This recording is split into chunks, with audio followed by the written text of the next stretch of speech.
Gostaria de pedir que vocês abrissem comigo no livro de Juízes, capítulo 6.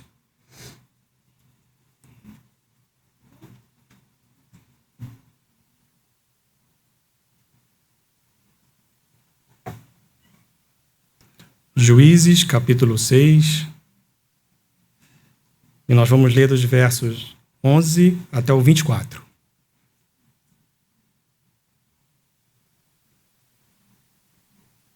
Antes de lermos, gostaria que você fechasse seus olhos comigo em oração. Deus de poder e graça, nos submetemos agora diante do Senhor e da Tua palavra. Tua palavra que é viva, a Tua palavra que tem poder para transformar os nossos corações. Fala conosco. Esclarece o nosso entendimento para que possamos compreender as Escrituras e que o Teu Espírito transporte esse entendimento ao nosso coração. Apesar desde que fala que o Senhor, ó Pai, fale e seja engrandecido, a Tua palavra seja exaltada. Em Cristo Jesus nós oramos. Amém. Diz assim: Então veio o anjo do Senhor e assentou-se debaixo do carvalho que está em Ofra, que pertencia a Joás, a Abiesrita. E Gideão, seu filho, estava malhando trigo no lagar para o pôr a salvo dos midianitas. Então o anjo do Senhor lhe apareceu e lhe disse: O Senhor é contigo, homem valente. Respondeu-lhe Gideão: Ai, Senhor meu, se o Senhor é conosco, por que nos sobreveio tudo isto?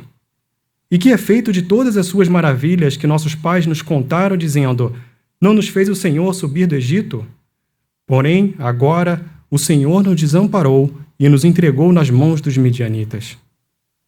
Então se virou o Senhor para ele e disse: Vai nessa tua força e livra Israel da mão dos midianitas. Porventura, não te enviei eu? E ele lhe disse: Ai, Senhor meu, com que livrarei Israel? Eis que a minha família é a mais pobre em Manassés, e eu, o menor na casa de meu pai. Tornou-lhe o Senhor: Já que eu estou contigo, ferirás os midianitas como se fossem um só homem. Ele respondeu: Se agora achei mercê diante dos teus olhos, dá-me um sinal de que és tu, Senhor, que me falas.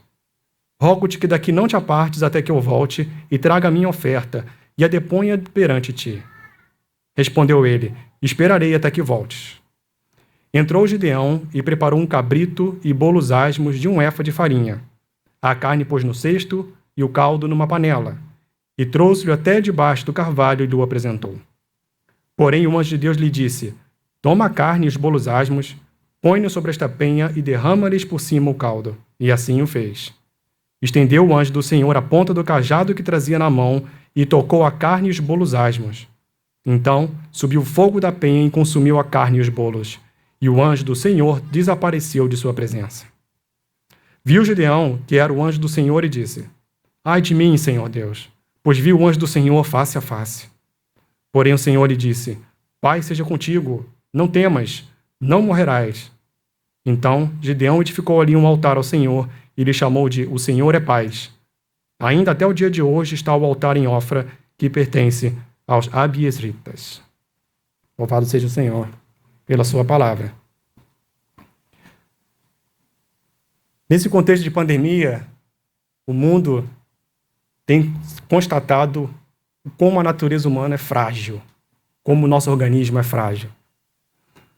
Uma partícula de SARS-CoV-2, conhecido como coronavírus, pode medir cerca de 60 a 140 nanômetros. Para a gente ter uma ideia do que é isso, imaginarmos um fio de cabelo, a espessura de um fio de cabelo, você pode imaginar, numa espessura de fio de cabelo, pode conter entre 400 a 1.000 partículas do SARS-CoV-2. Uma partícula dessa pode destruir um organismo complexo como o corpo humano. O ser humano sempre foi frágil, não só na fisiologia, mas também na sua alma. Eu quero convidar você a voltar para mim no tempo, agora para um pouco mais de 3.000 anos atrás, para este período do texto que nós lemos aqui. O povo de Israel tinha recém-conquistado a terra de Canaã, sob a liderança de Josué. Deus havia dado essa vitória para eles, mas o povo não havia expulsado todos os povos que habitavam ali. Os cananeus, os hebreus, os jebuseus, heteus, amorreus. Ainda ficaram ali e Deus usou desses povos para provar o seu povo durante um período ainda. Além disso, depois que Josué morreu, não havia uma liderança no povo ainda. Eles ainda não estavam no período da monarquia, em que um rei começa a governar, um rei após outro. Não havia qualquer liderança centralizada desse tipo ainda. O livro de Juízes não é um livro muito conhecido, muitas vezes lemos poucos este livro, né? Ele narra um período extremamente conturbado na história de Israel. O último verso do livro, que se encontra no capítulo 21, verso 25, descreve bem esse período assim. Naqueles dias não havia rei em Israel, cada um fazia o que achava mais reto. E esse período histórico, de aproximadamente 300, 350 anos de duração, ele contém diversos ciclos que se repetem da mesma característica. O povo de Israel se desviava dos caminhos do Senhor, fazendo o que era mal perante ele. O Senhor trazia a opressão dos inimigos sobre o povo de Israel. O povo reconhecia os seus erros, rogava a Deus por libertação. Deus levantava um libertador, um herói, para livrar o povo dessa opressão. O povo vivia um período de paz, e enquanto esse libertador ficava vivo, morria o libertador, o povo se desencaminhava de novo, voltava a fazer o que era mal ao Senhor, e o ciclo se repetia. Temos diversos ciclos assim em Juízes. Esses líderes é o que são chamados de juízes. Não é um juiz que servia por uma função jurídica como nós conhecemos hoje, né? Eram libertadores, eram heróis usados por Deus. E neste ciclo que nós estamos tratando hoje, já houve outros ciclos, já houve libertadores levantados, já houve Otiniel, já houve Eude, já houve Débora. E neste ciclo aqui, que não é diferente dos outros, relata que o povo de Israel, no início do capítulo 6, começou a fazer o que é mal perante os olhos do Senhor. Iniciou um novo ciclo. Mas desta vez, a opressão dos inimigos se tratava na agricultura. Então o povo semeava, plantava, cultivava, e os povos, os midianitas, amalequitas, povos do Oriente, roubavam tudo que era plantado deles. E não só na agricultura, levavam gados, levavam ovelhas. Era de tal forma a opressão, apesar de não ser uma opressão armada, que a sobrevivência do povo aqui de Israel estava em xeque. Estava extremamente comprometida. Desta vez, então, o povo clama mais uma vez ao Senhor. Ele, então, levanta um libertador e o seu nome é Gideão. Como muitos conhecem essa história, talvez muitos aqui também não conheçam, mas vale falar, depois que Deus chama Gideão para libertar o povo, a primeira coisa que ele faz, ele vai para a casa do pai dele, destrói o poste ídolo de Baal que tinha na casa do pai, e ele então parte para a batalha com 32 mil homens. Deus reduz esses 32 mil homens para 300, armados de espadas, lanças, escudos. Não. Armados de cântaros e trombetas. E à noite, no vale, quando os inimigos todos estão juntados, eles começam a gritar por Senhor e por Gideão, e começam a quebrar os cântaros, começam a tocar as trombetas, e pelo poder de Deus, ele torna a espada de um contra o outro, eles se matam e se destroem, toda aquela multidão de inimigos. Depois ainda fogem alguns, Gideão com seu exército vão atrás deles, derrotam eles atrás das cabeças dos príncipes dos midianitas. Gideão não é um homem perfeito. A Bíblia não poupa relatos das fraquezas dos homens, dos juízes e de outros personagens bíblicos. Diz que no final da vida dele, ele se recusou a governar sobre Israel. Ele fez uma estola sacerdotal, colocou pendurada, e diz a Bíblia que o povo de Israel se prostituiu sobre essa estola sacerdotal, e que diz que foi um laço para Gideão e para a sua família. Mas enquanto ele viveu, 40 anos de paz houve sobre Israel. E o texto que nós lemos, eu gostaria que você acompanhasse comigo, com a sua Bíblia aberta, se possível, narra um encontro do Senhor com Gideão e seu chamado para ser este libertador. É um diálogo muito interessante da parte do anjo do Senhor e da parte de Gideão. Nós temos da parte do anjo do Senhor afirmações, imperativos, e da parte de Gideão indagações, questionamentos, dúvidas. No verso 11 diz que esse anjo do Senhor então aparece de forma visível. Há muito debate sobre o que significa ser anjo do Senhor, mas o termo aqui em hebraico para anjo é o termo utilizado para mensageiro. Então é melhor entender como um ser espiritual, vindo diretamente da parte de Deus para o representar aqui e trazer uma mensagem específica. E Gideão? Gideão estava malhando o trigo no lagar. Interessante isso. O autor de Juízes fez questão de registrar que Gideão não estava ocioso, ele estava trabalhando e cuidando, fazendo o possível para guardar os recursos que o povo tinha. E é interessante que lagar é um lugar usado para se prensar uvas e fazer vinho. O lagar é como se fosse um tanque cavado, um grande buraco em forma quadrada ou redonda, para se malhar a uva. E ele ali pôs o trigo para ficar malhando, por quê? Para ser mais escondido. Provavelmente para o povo não conseguir identificar que ele estava trabalhando ali. Se ele fizesse numa eira de trigo, como era o costume, estaria muito evidente, estaria muito visível. E na primeira troca de palavras, o anjo do Senhor aparece então diante de Gideão, se apresenta e diz: o Senhor é contigo, homem valente. O valente aqui é uma palavra bem forte, também no original, e quer dizer poderoso mesmo. A mesma palavra também é usada muitas vezes no Antigo Testamento para denominar exército. Então é valente, poderoso como um exército. E se você acompanhou bem o texto comigo, uma característica que não vemos em Gideão é a valentia. Mas o Senhor estava afirmando porque assim o Senhor considerava. Gideão responde então com uma série de lamentos: Senhor, por que nos sobreveio tudo isso? E ele começa a indagar por que aquilo estava acontecendo, aquela opressão toda. Depois ele apela para o passado: olha, os meus pais me contaram que o Senhor nos livrou, esse povo da terra do Egito, fez grandes obras no deserto. Cadê? Onde estão essas obras? E ao não entender por que estava acontecendo aquilo, a não ver solução para frente, Gideão então conclui: o Senhor nos desamparou. O Senhor nos abandonou. Vejam, Gideão aqui não estava afrontando a Deus. Gideão não estava questionando o caráter de Deus, mas ele estava lamentando, sinceramente, abrindo seu coração. Senhor, por quê? Indagações como essa são muito encontradas nos Salmos, principalmente os Salmos de lamento. Na segunda troca de palavras, aí no verso 14, se você estiver acompanhando, o Senhor não responde diretamente os questionamentos de Gideão, mas ele chama ele e designa ele para libertar o povo da opressão dos midianitas. Antes ele tinha havido apenas saudado Gideão, agora estava convocando, chamando, designando Gideão para libertar o povo. Gideão então não teve a resposta do porquê tudo aquilo estava acontecendo, mas agora ele podia ter certeza de que haveria uma esperança no futuro de que o povo seria liberto. De que Deus não os havia desamparado.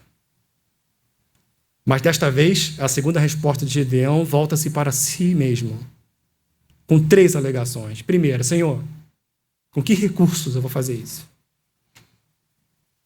Senhor, das 12 tribos de Israel, sou da tribo de Manassés.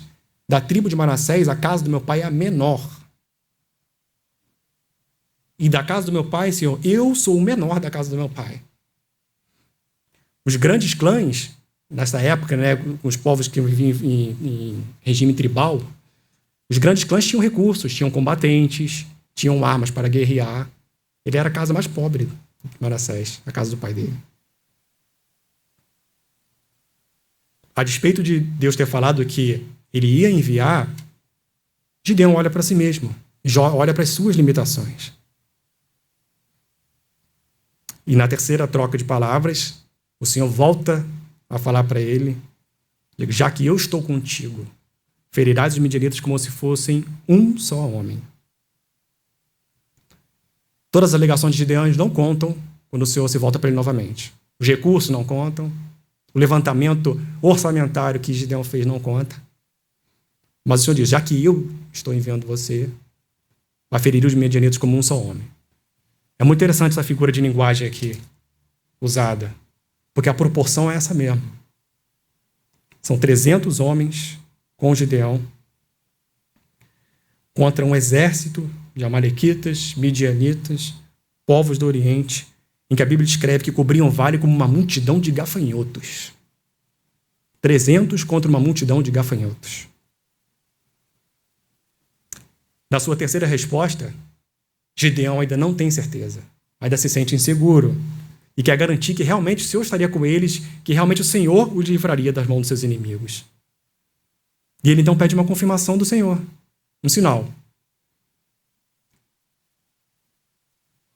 E diz os versos 18 e 19, então, que ele prepara uma oferta para o Senhor, bem nos moldes da lei de Moisés, o que Levítico chama de oferta de manjares, né, ou oferta de cereais, em outras traduções. Prepara toda a oferta com dedicação, vai para casa, faz os preparativos, leva para onde o Senhor está assentado. Ele provavelmente sabia como se devia ofertar, né? Eram ofertas queimadas.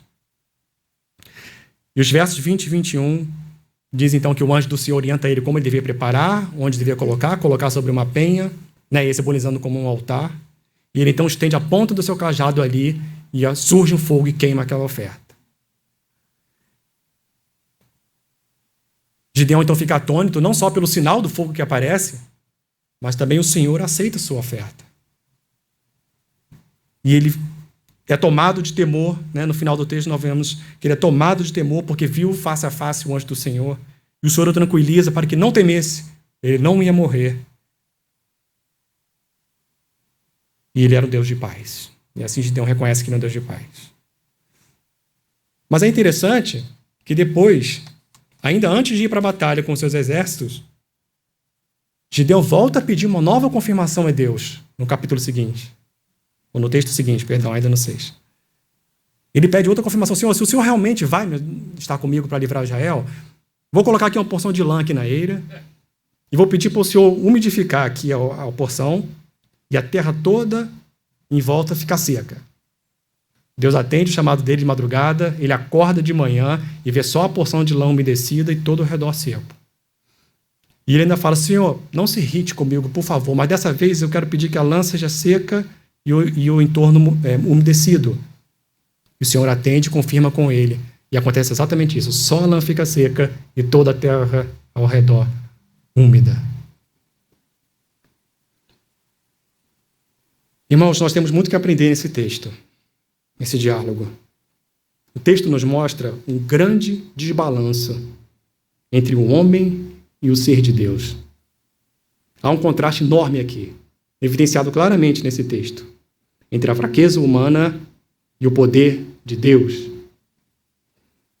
Nós podemos aqui destacar 3 fraquezas, eu quero compartilhar com vocês nesta manhã. 3 áreas de fraqueza que todo ser humano possui. A primeira delas é a fraqueza no nosso conhecimento e entendimento sobre quem Deus é e o que Ele faz. Nós não conhecemos os propósitos do Criador. Somos criaturas finitas, falhamos em entender os propósitos de Deus. Assim como Gideão perguntou, por que nos sobreveio tudo isso? Nós também perguntamos muitas vezes em nosso coração a mesma coisa.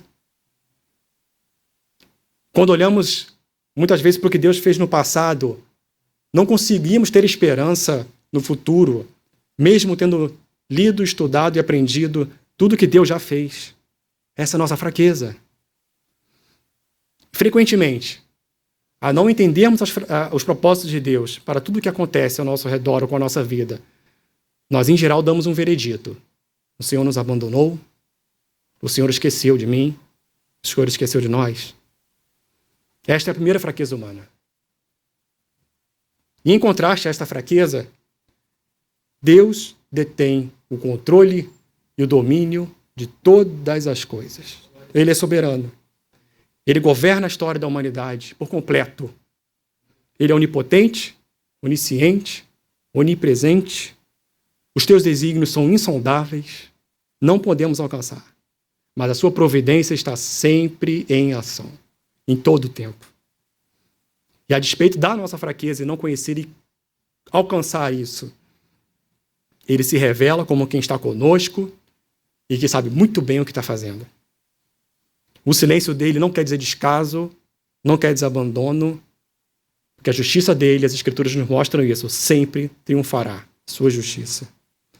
Isaías nos diz o seguinte, porque os meus pensamentos não são os vossos pensamentos, nem os vossos caminhos, os meus caminhos, diz o Senhor. Por outro lado, vale uma advertência. Deve ter cuidado aquele que confia demais no conhecimento que tem de Deus que pensa que sabe como Deus vai fazer e o que ele vai fazer no tempo que ele vai fazer. Muitas vezes, quando isso acontece, é surpreendido pela ação de Deus, é humilhado ao perceber que o Senhor é quem determina o que fazer e quando fazer. Fraqueza em conhecer a Deus e o que ele faz e o que ele é. A segunda fraqueza está muito relacionada à nossa vocação. E antes de falar da segunda fraqueza, vale aqui uma palavra importante sobre o que é vocação. Todos nós seguimos uma vocação de Deus para nossas vidas. Todos, sem exceção. A gente precisa resgatar esse conceito da tradição da igreja, em especial dos reformadores e puritanos do século XVI e XVII. Cada um que exerce um trabalho na terra está seguindo uma vocação de Deus. Seja ele qual for, não só aquele que é chamado para um ministério. Cada trabalho é um trabalho digno e está cumprindo o papel que Deus colocou. E não apenas isso, mas em todos os mandatos que Deus colocou para a humanidade, nós estamos exercendo nossas vocações. Exercemos a nossa vocação no nosso papel de marido, de esposa. Exercemos a nossa vocação no nosso papel de filho, de pai, de mãe. Exercemos a nossa vocação de Deus quando estudamos, como nos preparamos para trabalhar. E no exercer das nossas vocações, a nossa fraqueza se revela e se torna evidente quando olhamos ao nosso redor, quando olhamos para nós mesmos. Foram as primeiras coisas que Gideão se atentou aqui. Recursos, condição social. E muitas vezes nós fazemos o mesmo. O homem olha para o seu redor, para os recursos que possui, para a sua condição econômica, e muitas vezes vê que ela é incapaz de resolver alguma situação, que a condição econômica é incapaz de trazer felicidade, que a sua condição social não pode resolver um desafio, não pode lhe ajustar a transpor uma dificuldade. Olhamos para o nosso redor, olhamos para nós mesmos, nos vemos incapazes, insuficientes, muitas vezes, para cumprir uma vocação de Deus. De fato, a queda, o pecado original, trouxe consequências terríveis para a humanidade. O pecado trouxe uma devastação completa da condição humana. Mas antes mesmo do pecado original, o ser humano foi criado como um ser humano insuficiente. Ele nunca foi autossuficiente. O homem é sempre impotente e incapaz sem Deus. Completamente dependente de Deus. Sempre foi assim. Assim Deus criou o homem. É a coroa da criação, mas é insuficiente por si só. E esta é a segunda fraqueza humana. Mas em contraste, Deus é o dono do ouro e da prata. É Ele mesmo que diz, tudo que é do mundo pertence a mim. E a sua posição social? Rei dos reis, Senhor dos senhores. A sabedoria de Deus é loucura para os homens. A sabedoria dos homens é loucura para Deus. Mas a despeito das nossas fraquezas, das nossas limitações, Ele se revela como o nosso sustentador, como o nosso provedor. Ele é quem dá força ao homem, a cada um, para trabalhar e para exercer as suas vocações aqui na terra. Depois que o povo de Israel passou 40 anos no deserto, Deus dá uma palavra muito importante, Deuteronômio capítulo 8, e fala que ele fez isso para provar o coração do povo de Israel. E ele diz, em especial nos versos 17 e 18, o seguinte: não digas, pois, no teu coração, a minha força e o poder do meu braço me adquiriram estas riquezas.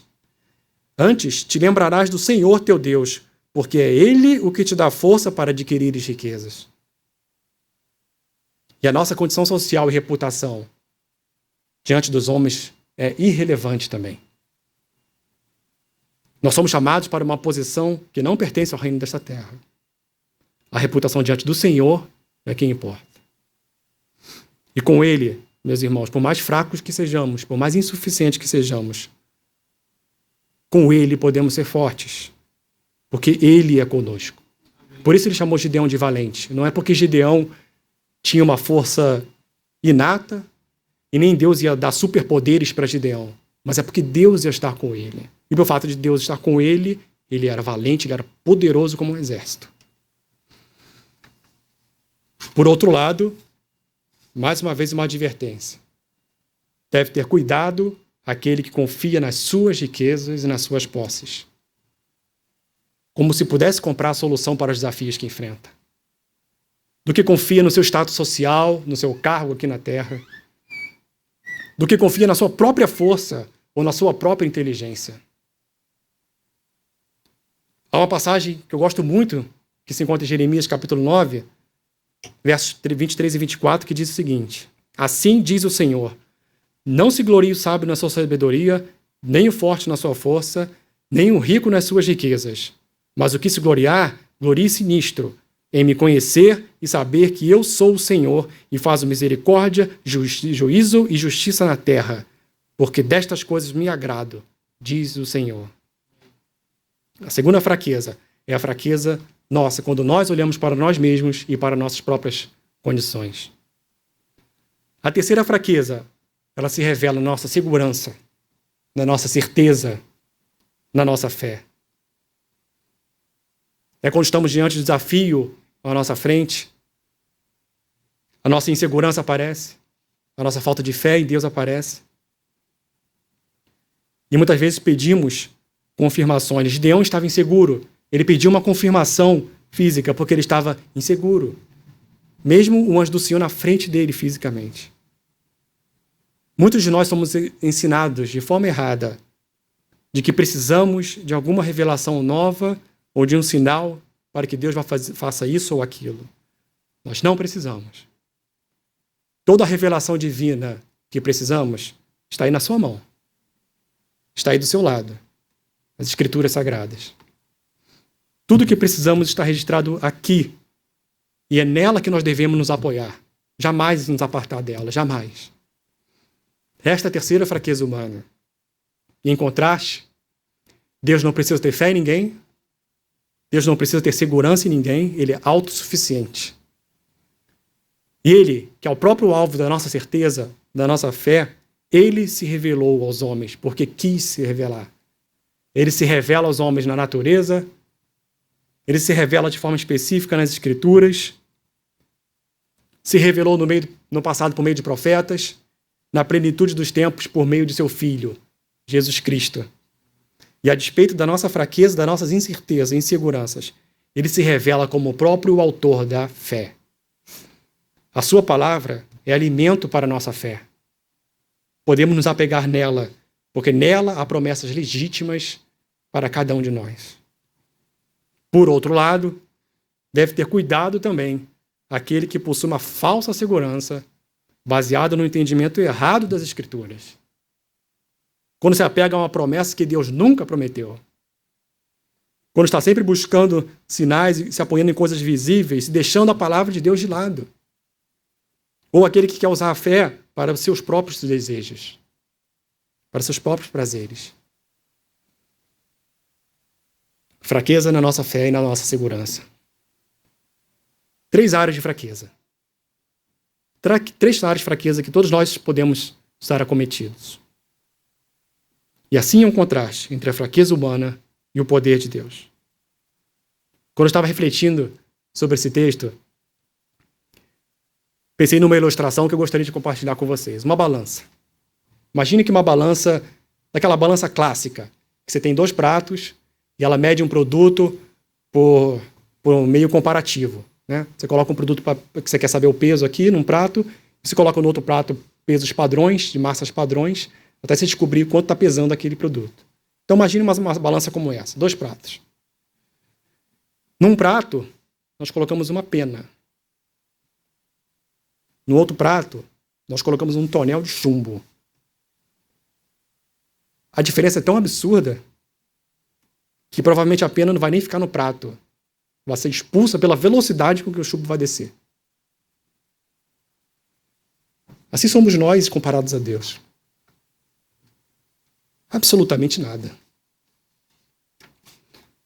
Um puritano de Westminster chamado Edward Corber afirmou o seguinte: não conseguimos dizer uma única palavra, ter um único pensamento, virar os olhos ou mexer um dedo sem a concordância do poder de Deus, que dá vida, fôlego e todas as coisas. Por que tamanho contraste, meus irmãos? Por quê? Porque Deus atua exatamente na fraqueza do homem. Por que é necessário que assim seja? Para que Ele, e tão somente Ele, seja glorificado. A glória toda é devida a Ele. Não temos mérito algum. Quando Gideão levou consigo os 32 mil homens, vejam o que Deus diz, se você quiser acompanhar, virar uma página, no capítulo 7, verso 2. Disse o Senhor a Gideão: é demais o povo que está contigo para eu entregar os midianitas nas suas mãos. Israel poderia se gloriar contra mim, dizendo: a minha própria mão me livrou. Então ele reduz 32 mil para 10 mil, depois, no outro teste, 10 mil para 300. Não há espaço para mérito algum de Gideão e de nenhum dos 300. Os povos se destruíram, os seus inimigos se destruíram pelo poder exclusivo de Deus. Quando Deus enviou as pragas no Egito para libertar o povo, não foi porque os hebreus mereciam a libertação. Mas nós vemos no próprio livro de Êxodo testemunhar por diversas vezes que as pragas foram lançadas para tornar o nome de Deus conhecido na terra, entre todos os povos. A glória é somente a Deus. A fama, o reconhecimento pertencem somente a Ele. E é na nossa fraqueza que o poder dele se evidencia, que a glória dele se evidencia. Mas, quando ambos os lados se unem, a fraqueza humana e o poder de Deus coexistindo simultaneamente, aí sim o Senhor se agrada. Ele age exatamente quando as duas condições são cumpridas. E qual é o potencial desta combinação? As Escrituras nos mostram diversos exemplos. Davi e Golias é um exemplo clássico. Diversos exemplos. Quando as duas condições são cumpridas. O homem incapaz, a inabilidade dele e Deus com o seu poder. É muito provável que provações sobrevenham a nós, a cada um de nós, para que essa condição seja cumprida. Às vezes somos tomados com soberba, com autoconfiança, e às vezes é necessário que uma dificuldadezinha aconteça para que nos reconheçamos incapazes e insuficientes, para aí sim, por nossa teimosia, entregarmos a Deus para que Deus faça. Deus não age na soberba do coração.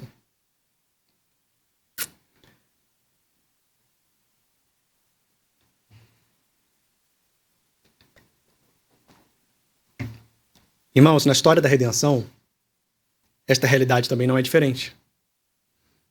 Este contraste está totalmente presente na mensagem do Evangelho. A insuficiência do homem para se salvar, o poder de Deus para salvar. Somente pela graça é a salvação. E somente a Deus é dada a glória. Como os reformadores diziam, sola gratia, soli deu glória. Todo o livro de Juízes nos apresenta esse contraste.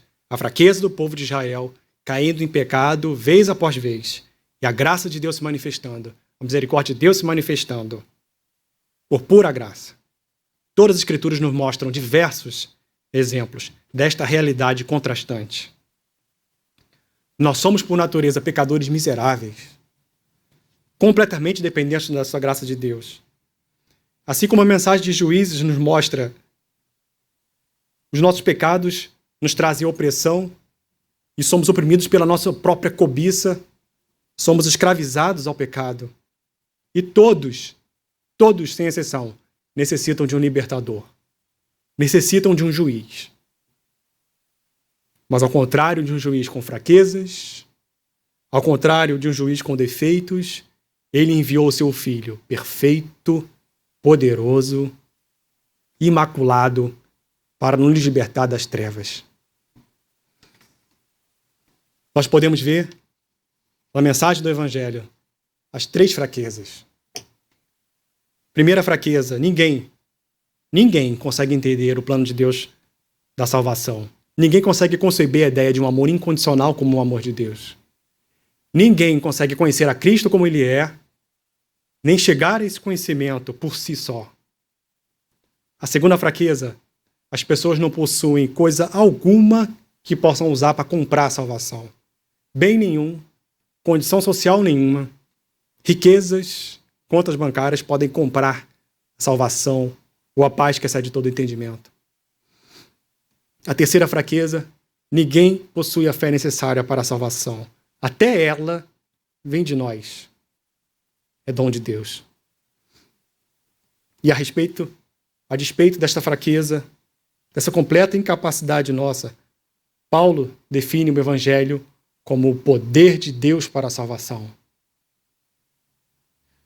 Certa vez, quando Jesus está explicando aos seus discípulos como é difícil entrar no reino de Deus, na história do jovem rico, os discípulos viram para ele e perguntam: sendo assim, Senhor, quem pode ser salvo? Jesus vira para eles e diz: para o homem é impossível, contudo não para Deus. Para Deus tudo é possível. O próprio Deus providenciou à humanidade um meio para a salvação. E esta natureza humana frágil, passível e sofredores, foi assumida pelo Filho de Deus. Veja, eu não sei se vocês já pararam para pensar, mas Cristo não assumiu uma natureza humana apenas durante o período na Terra. Essa natureza humana ele assumiu na encarnação e tem e a terá até a eternidade, por nossa causa, por mim e você, por causa dos nossos pecados. Ele assumiu uma natureza humana e terá essa natureza para todo sempre.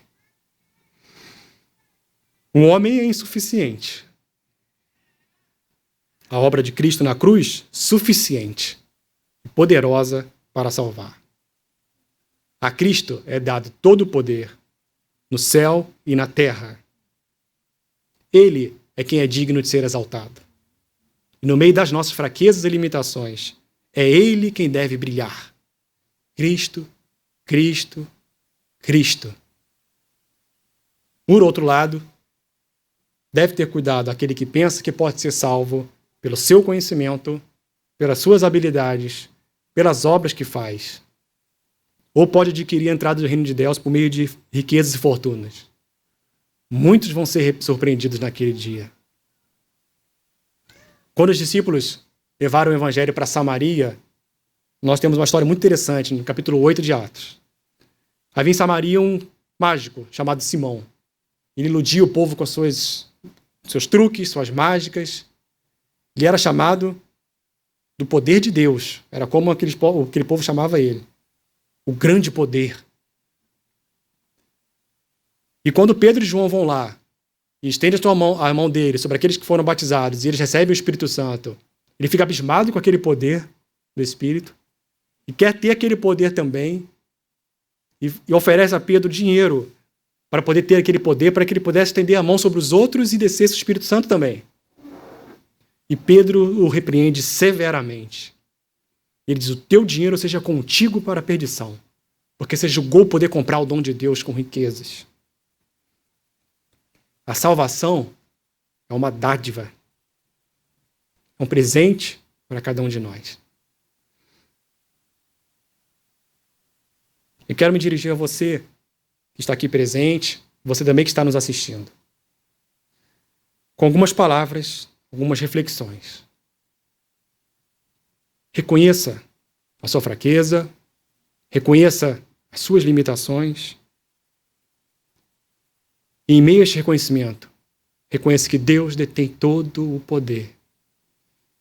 E permita que as duas coisas existam juntas.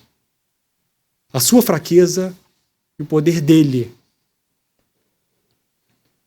Você pode estar atravessando um problema, uma dificuldade, ou passou por uma recentemente e não consegue entender os propósitos de Deus para aquilo. Você não consegue entender por mais que você pense e tente descobrir.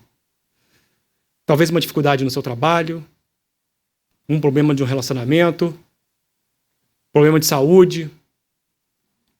Muitos de nós temos perdido entes queridos nesta pandemia, amigos, familiares próximos, e perguntamos: por que, Senhor? É preciso aceitar que você provavelmente nunca vai entender o desígnio de Deus nesta situação. Lembre-se do que ele já fez Apoie-se no que Deus já fez na história da Bíblia, na sua própria vida. É válido fazer isso, é bom. Isso estreita o seu relacionamento com Ele. Isso alimenta a sua fé. Mas mesmo assim, não é garantia de que Ele fala a mesma coisa depois, de Ele querer dar a mesma solução para a sua situação como já fez. Mas, apesar de tudo isso, apoie-se na soberania de Deus. Apoie-se na soberania de Deus. Ele sabe muito bem o que faz. A despeito de tudo que acontece conosco, Ele continua sendo belo, sublime. Ele governa todas as coisas. E a sua vontade, ainda que não entendamos, sempre é e será boa, perfeita e agradável. Sempre. Se você é nascido de novo, filho ou filha de Deus, entenda que Ele jamais o abandonará. Jamais. Ainda que pareça estar em silêncio, ainda que pareça estar apático, não está. Ele jamais abandonará você. Você também, cada um de vocês, eu e cada um que está nos assistindo, que está sentado aqui, está cumprindo uma vocação de Deus. No seu trabalho, nas suas atividades, no papel que você exerce, na sua família. Cada um cumpre papéis aqui. Gideão estava cumprindo o chamado de Deus, malhando trigo, e Deus o chamou de um chamado, de uma vocação para outra. Cada um está cumprindo aqui, mas jamais se glorie no seu trabalho, no emprego que você tem, na sua conta bancária, nos seus investimentos, nos seus imóveis. Se você o faz, é preciso reconhecer a sua total dependência de Deus, a despeito de tudo que você possua pela sua graça, a graça de Deus somente. Ele é quem te dá forças para trabalhar, para você adquirir riquezas, salários. Ele é que põe você em cargos que forem, médios, altos, baixos cargos. Ele é quem lhe concedeu a sua família. Ele é que dá. Existe um adesivo muito comum, que a gente vê até em carros, né? Uma vez eu estava de carona com um colega do trabalho, ele estava dirigindo, olhou para um desses adesivos e falou: acho um absurdo esse adesivo, que o pessoal coloca assim, foi Deus que me deu. De fato, essa frase é usada muitas vezes de forma leviana, de forma equivocada. Mas eu não pude ficar quieto e falei: e quem te deu a força para você trabalhar e está indo para o trabalho hoje? Né? Jamais confie na sua própria força. Por outro lado, você pode estar vivendo uma vida de desesperança. Talvez tenha perdido o emprego, talvez alguma dificuldade financeira. Siga a sua vocação com responsabilidade, com esmero, com dedicação, e o Senhor vai prover o que for necessário para você. Ele vai prover. Siga a sua vocação, como se estivesse servindo ao próprio Senhor. Ele vai prover a sua necessidade e não vai te abandonar. Você também pode estar olhando para si mesmo. É muito comum sermos acometidos por baixa autoestima, por autocomiseração, por um senso de inferioridade. Você pode estar se achando incapaz de atravessar um desafio, incapaz no trabalho que você exerce, incapaz de conduzir um bom relacionamento. A humildade sincera é muito bem vista diante dos olhos de Deus. De fato, é um valor para Ele.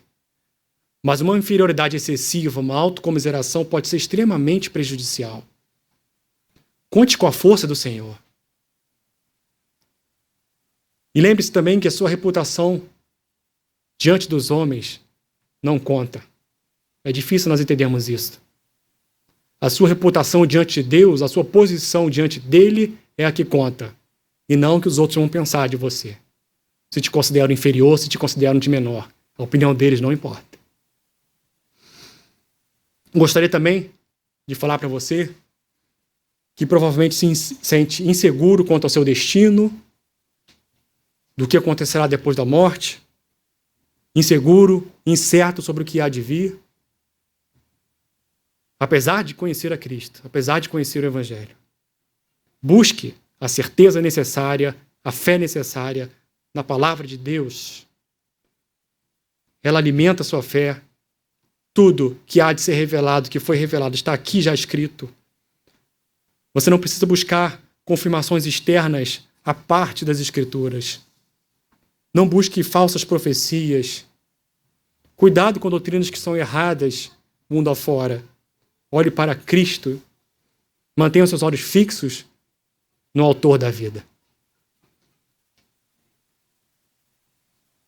Por último, gostaria de falar para você que não entende a carência que todos têm da graça de Deus. Talvez você se considere suficiente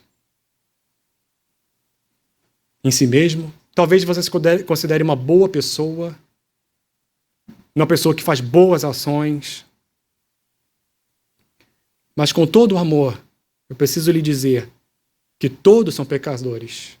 Você, nem eu, ninguém é exceção. Entenda que você é incapaz de ser salvo por si só.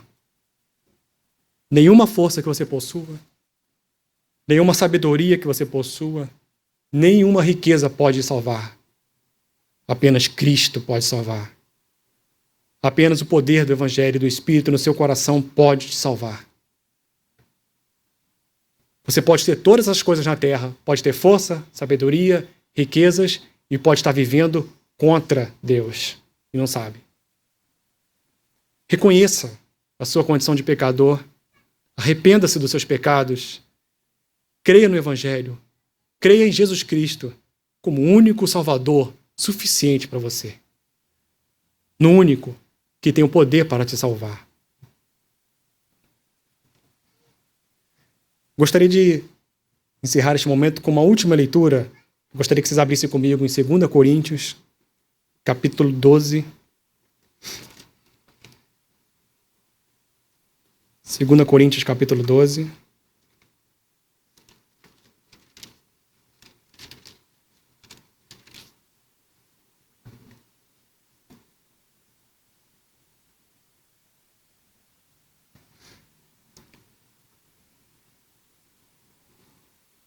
Vamos ler dos versos 7 ao 10. 2 Coríntios 12, 7 ao 10.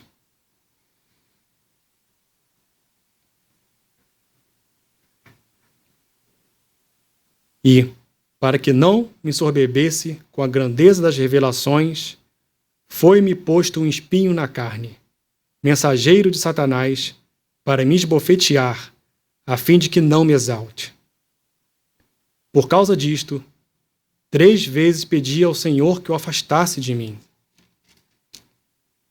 Então ele me disse: a minha graça te basta, porque o poder se aperfeiçoa na fraqueza. De boa vontade, pois, mais me gloriarei nas fraquezas, para que sobre mim repouse o poder de Cristo.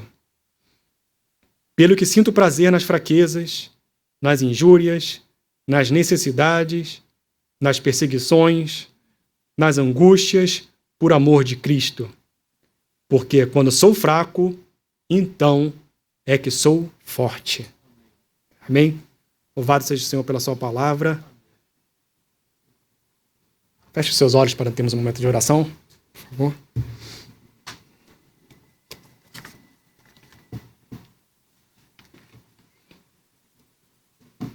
Ó Deus, somos insuficientes, Senhor. Somos fracos. Não há nada em nós com o que nós possamos contar. Nada do que somos, nada do que possuímos pode ser um apoio para nós mesmos se o Senhor não estiver conosco. Senhor, ajuda-nos a reconhecer a nossa dependência de Ti, a não termos um coração soberbo e orgulhoso,